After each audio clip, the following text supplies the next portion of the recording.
नमस्कार, मैं हूं अनुपम मिश्रा। इस वक्त के बुलेटिन के साथ मुजफ्फरनगर से बड़ी खबर। नई मंडी कोतवाली क्षेत्र के सुभाष नगर में इंटर की छात्रा ने सेकंड डिवीजन आने पर ट्रेन के आगे कूदकर आत्महत्या कर ली। छात्रा को इंटर में 54% नंबर मिले थे, जिससे छात्रा संतुष्ट नहीं थी। सूचना पुलिस तक पहुंची और छात्रा के शव को पोस्टमार्टम के लिए भेज दिया गया। तो छात्रा ने ट्रेन के आगे कूदकर खुदकुशी की। नंबर कम आने से छात्रा परेशान थी। छात्रा का आज 12वीं का रिजल्ट आया था, जिसमें उसके नंबर कम आए, जिसके चलते उसने अपनी जान दे दी। कानपुर से खबर है। कानपुर के पनकी थाना क्षेत्र में रेलवे ट्रैक पर महिला और युवक का शव बरामद होने से हड़कंप मच गया। मृतक युवक के परिजनों ने दोनों की हत्या कर शव को रेलवे ट्रैक पर फेंकने का आरोप लगा रहे हैं। वहीं घटना की सूचना मिलने के बाद मौके पर पहुंचकर दोनों शवों को कब्जे में लेकर पोस्टमार्टम के लिए भेज दिया गया और घटना की जांच में पुलिस जुट गई है। एक सूचना आई कि रेलवे लाइन के आसपास 2 डेड बॉडीज पड़ी हुई हैं। वहाँ पे पुलिस तत्काल मौके पर पहुंची और वहाँ पे जो फ़ोन था उसके द्वारा शिनाख्त हुई। ये इस महिला का नाम अनीता है और ये जो लड़का है, इस लड़के का नाम कन्हैया है।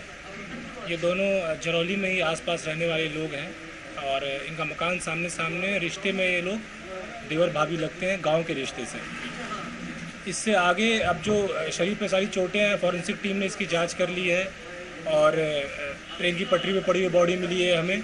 तो हम लोग इस स्थिति में नहीं है कि कुछ भी बता सकें कि किस तरह से ये हुआ है। हम लोग इसके लिए पोस्टमार्टम के लिए शव को भेजा गया है। अभी डॉक्टरी रिपोर्ट्स आएंगी, उसके बाद हम अपनी इन्वेस्टिगेशंस कर रहे हैं। देखते हैं आगे क्या निकल के आता है। शामली के भवन थाना क्षेत्र के गोशगढ़ गांव में किसानों के 2 पक्षों में खूनी संघर्ष हुआ। बताया जा रहा है कि मेड़ के विवाद को लेकर किसानों के 2 पक्षों में जमकर हंगामा हुआ है और फायरिंग हुई। इस फायरिंग में एक पक्ष के 3 लोगों को गोली लगी है, जिनमें 2 गंभीर रूप से घायल हो गए। इस फायरिंग की सूचना पुलिस को मिली और फिर आनन फानन में पुलिस बल मौके पर पहुंचा और सभी घायलों को सीएचसी में भर्ती कराया गया है, जहां पर उपचार चल रहा है। फर्रुखाबाद के कमालगंज थाना क्षेत्र में शराब के लिए पैसे देने से मना करने पर शराबी पति ने पत्नी की ईंटों से कुचलकर बेरहमी से हत्या कर दी और मौके से फरार हो गया। पुलिस ने शव का पंचनामा भरकर पोस्टमार्टम के लिए भेज दिया है और हत्यारे पति की तलाश में जुट गई है।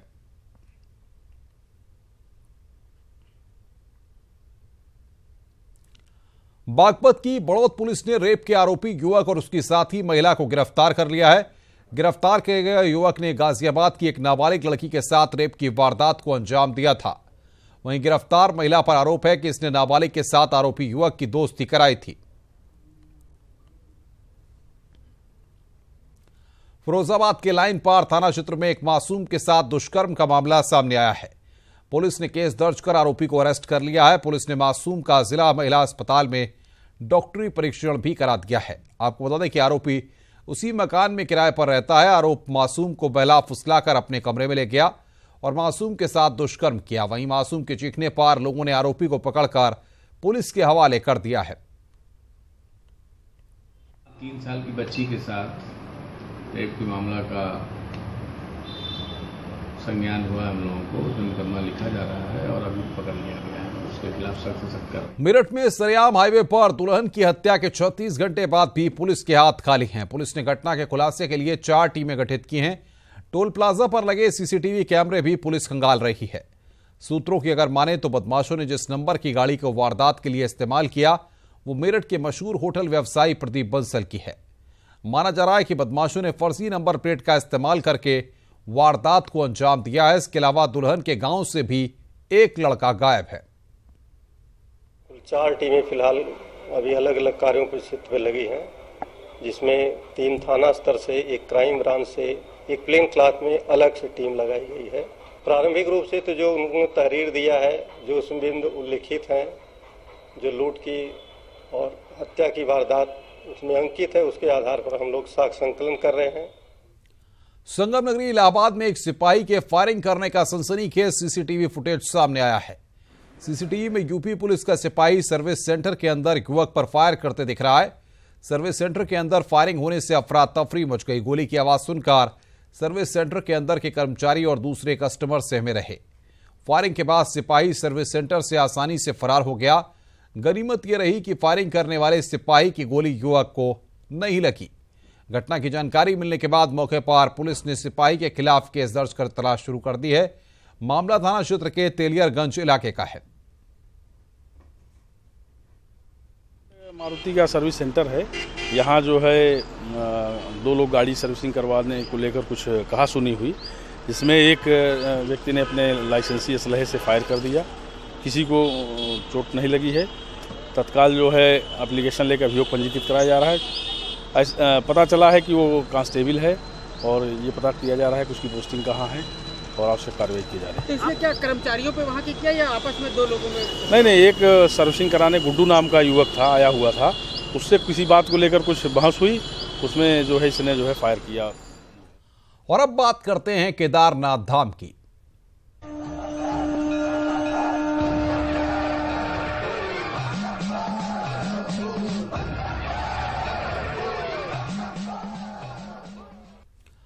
आज 6 महीने के इंतजार के बाद केदारनाथ धाम के कपाट आम श्रद्धालुओं के लिए खुल गए हैं। पहले ही दिन श्रद्धालुओं की भारी भीड़ देखी गई।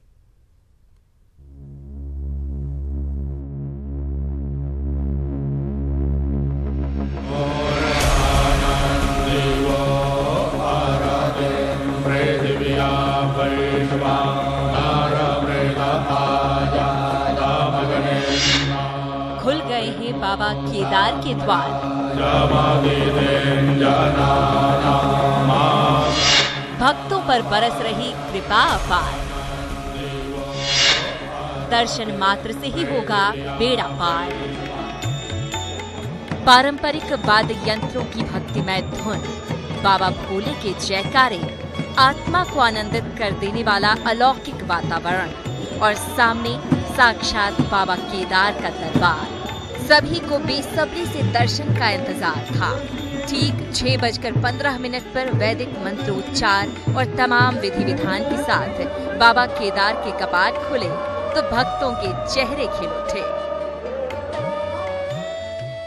ये अधिकृत रूप से पहले दरवाजे का 6:15 में अंदर का ताला खोल करके प्रथम पूजा हमने यथा प्रकार करके सभी आने वाले भक्तों को दर्शन के लिए उसको ताला खोल करके सुविधा कर दिया। यहाँ आने वाला हर यात्री सुरक्षित वापस जाए, उसकी मनोकामना पूर्ण हो। देश में बहुत ही शांति और देश का विकास प्रतिदिन बढ़ते। केदारनाथ के मुख्य रावल के नेतृत्व में पुरोहितों ने गर्भगृह में प्रवेश किया, जिसके बाद साफ सफाई की गई और साफ सफाई के बाद भगवान शिव का जलाभिषेक किया गया। इस शुभ घड़ी का गवाह बनने के लिए करीब 10,000 से ज्यादा श्रद्धालु केदार धाम पहुँचे, जो बाबा के दर्शन कर खुद को धन्य मान रहे हैं।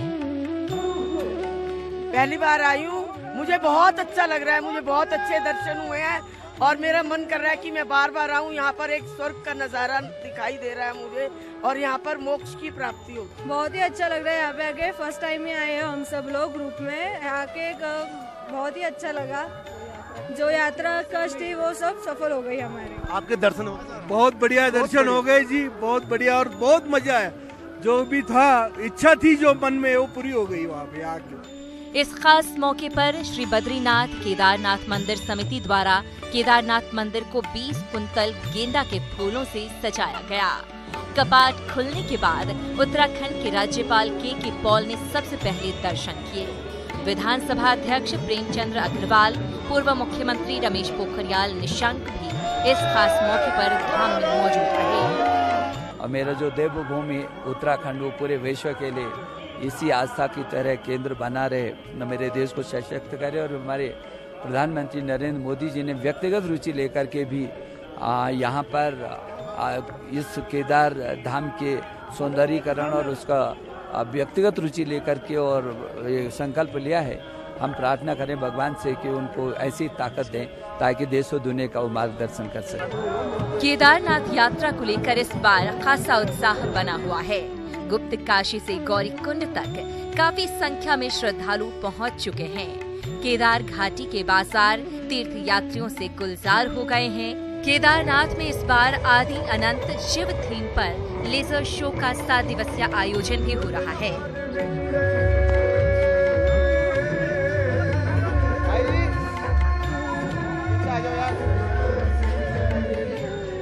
जबकि यात्रा के पहले हफ्ते में धाम में 5000 श्रद्धालुओं के रात्रि प्रवास की व्यवस्था की गई है।